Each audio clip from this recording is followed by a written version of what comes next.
còn trồng cái gì thì nó bây giờ trả cắt luôn tao cũng chỉ để cô bác cô lên rồi đó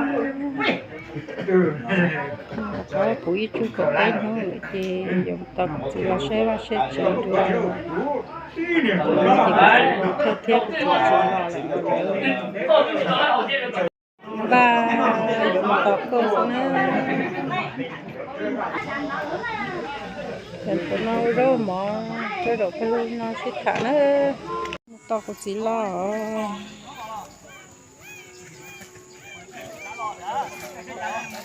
nó thì tao có thể thay đổi tao cũng mang không ya đi vào tung to đó ba tao tung chuyện giả là chúng ta à chị nó tôi muốn to nên chó nó nhón ở trên nó đó tông của lại yên rồi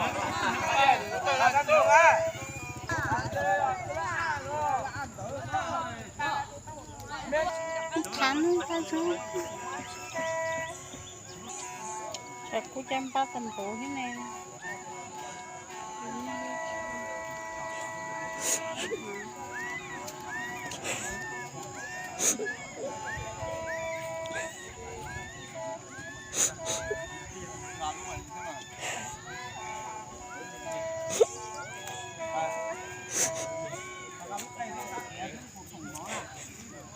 lúc cô đây nóng rồi đó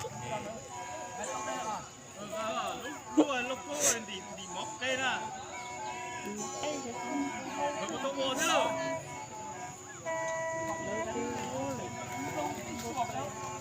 chị tôi thì mới đầu mỗi xe cho kia có đi nhưng lúc đây cho kia rồi đó là đây nhưng mà lúc đây có xe rồi chị lúc đây cha là chờ hậu đó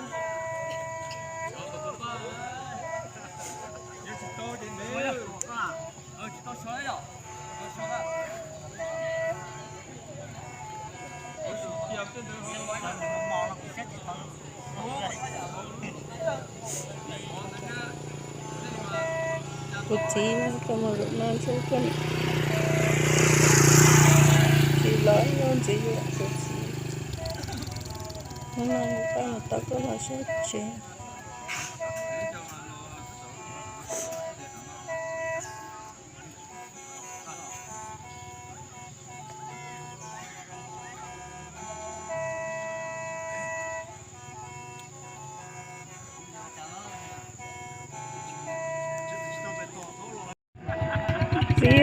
nhưng mà chị lâu rồi chơi lại xưa của chị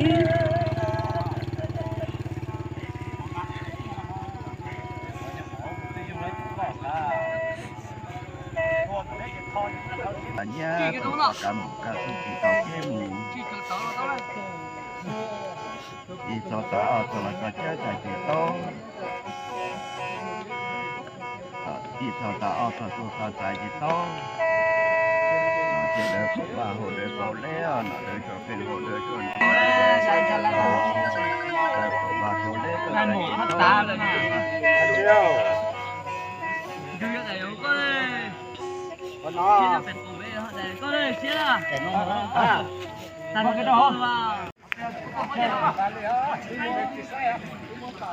chẳng cái lỗ hư nè lỗ hư cho cá lỗ chỗ đây là cá lỗ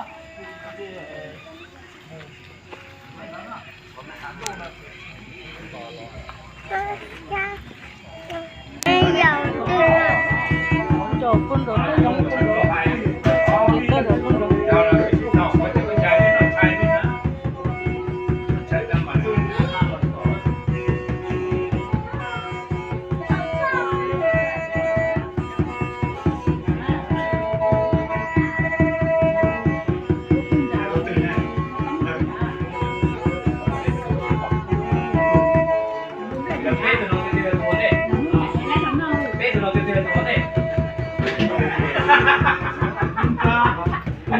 chỉ ở thùng đây thôi, họ thùng được ăn thùng đây mà nó đây là cái này đó, rất là chắc lắm, sao cái câu đó, giờ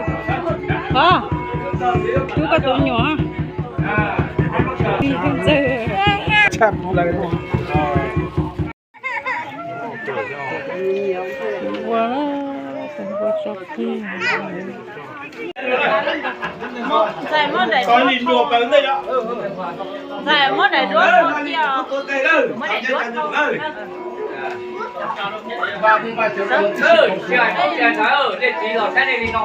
Mẹ muốn xe rồi.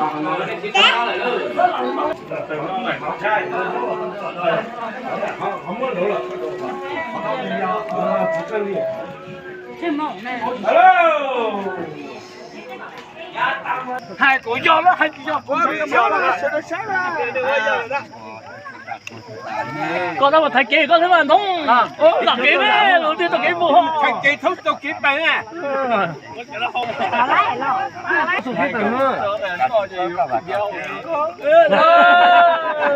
Đồ là hả mà, đồ tốt phải đó. Đồ là hả đó mà. Dạ, đó này à. Cái gì?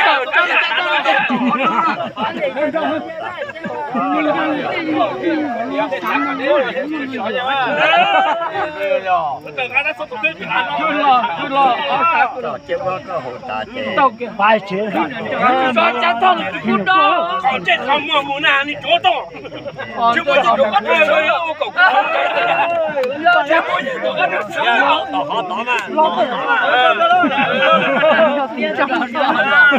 đó đó được có được thôi chỉ có gì dùng phương kia đó Nhưng mua cho muốn nó muốn xa có phải nữa. Còn chứ không mua mua. Muốn đi tây ban rồi mà giờ. ai chưa còn chết là mua mua mà nói một cái sẽ còn rất còn một nhau cái gì thế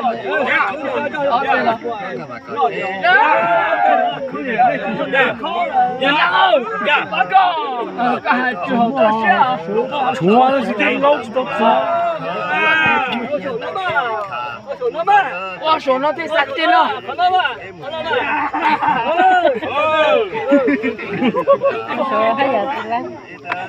샤크나, 때문에 싹 뛰나? còn có mua nó khứ, nó còn tốt hơn. Chứ không thể.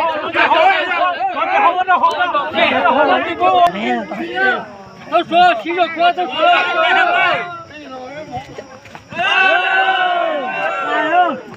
Wow, cái cuộc chiến của nó là trồng như vậy.